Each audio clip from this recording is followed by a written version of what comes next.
നമസ്കാരം.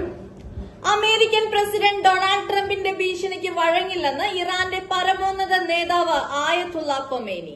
ആണവ ചർച്ചയ്ക്ക് ഇറാൻ തയ്യാറായില്ലെങ്കിൽ സൈനിക ഇടപെടൽ ഉണ്ടാകുമെന്നായിരുന്നു ട്രംപിന്റെ ഭീഷണി.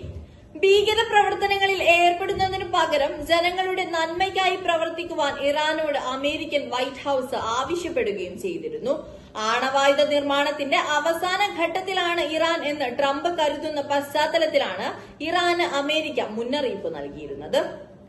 സകലരെയും ഭീഷണിപ്പെടുത്താൻ ഉറയ്ക്കുന്ന ചില രാജ്യങ്ങൾക്ക് ഇറാൻ വഴങ്ങില്ലെന്നും സമാധാനമുണ്ടാക്കലല്ല അവരുടെ ലക്ഷ്യമെന്നും മറിച്ച് ആധിപത്യം സ്ഥാപിക്കലാണ് അവർ ഉദ്ദേശിക്കുന്നതെന്നും ഖൊമേനി പറഞ്ഞു.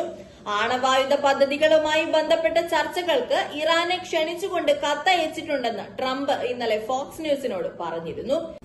എന്നാൽ അമേരിക്കയിൽ നിന്ന് ഇറാന് ഇത്തരമൊരു കത്ത് ലഭിച്ചിട്ടില്ലെന്നാണ് ഖൊമേനിയുടെ വിശദീകരണം. ഭീഷണിയുടെ സ്വരത്തിലുള്ള ഒരു ചർച്ചയ്ക്കും ഇറാനെ ക്ഷണിക്കേണ്ടതില്ലെന്നാണ് ഇറാന്റെ മറുപടി. അമേരിക്കൻ താൽപര്യങ്ങൾ ഇറാനിൽ അടിച്ചേൽപ്പിക്കുവാൻ ശ്രമിക്കേണ്ട.